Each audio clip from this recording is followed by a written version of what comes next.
Manguha kami ng langka, guys. Ayan, susungkitin ko yan.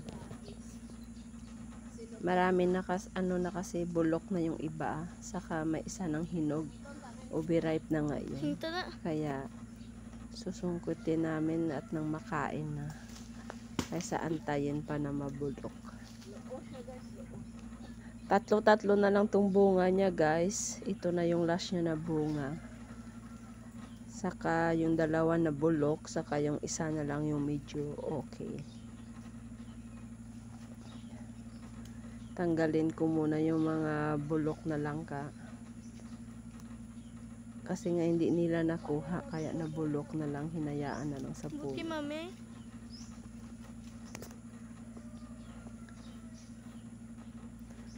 Mahirap siya sungkitin. Ayaw, nalaglag na rin. At tong isa, ito yung hinog na, guys. Ayan siya, bulok na to, guys. Ito hinog na to, guys. Overripe na nga yan. Nasubrahan na ng hinog. Ha? Kasi hindi nila iniintindi. Kaya, nung umuwi ako, kasi mahilig ako mag-ano-ano ng mga puno. Kuha ng mga bunga. Ako yung kumuha. Hindi naman namin maabot, kaya kailangan ko ng hagdan. Pero hindi naman ako aakyat. Ipaakyat ko sa kapatid ko. Ito, guys, oh. Matamis tong langka na to. Kaon mo? Yung kapatid ko ang aakyat niyan. Pakuha ko yung hagdan. Saka Tapos pasalo kay mami mo. siya aakyat niyan. Kasi magaling siya sa akyatan. Ayan na, guys. Gabok Umakyat na siya yan, ng langka. mangka.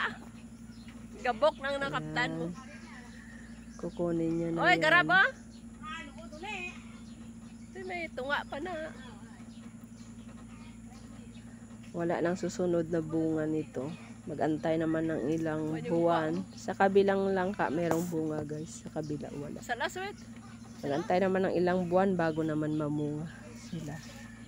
Maliit lang puno niya, guys, pero pag mamunga, ang lalaki. Ayan, guys, ayan. Sobrang hinog na siya. Laki-laki. Na-overripe na siya, guys. Naluo na siya. Ayan. Bibit-bitin ko na papasok sa loob. Sayang lang. At hihiwain na namin. Ito na Saka yung ito na yung laman niya, guys. Hiniwa na namin. Ayan siya. Dilaw-dilaw. Ang tamis niya, guys. Hindi naman namin kaya ubusin. Kaya yung iba, binigay namin sa kapitbahay namin. Hindi naman namin kaya ubusin. Kaya yung iba, binigay namin sa kapitbahay namin. Ayan siya. Kasi kami lang naman kakain. Kaya namin. share na lang sa kapitbahay para makatikim din sila. Ito na yung langka ang nakuha namin, guys. Ayan, daming subok. Binigay na namin yung iba sa kapitbahay namin. Ayan siya. Ang tamis niya, guys.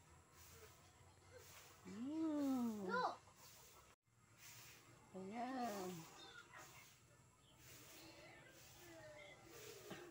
Lutong-luto siya.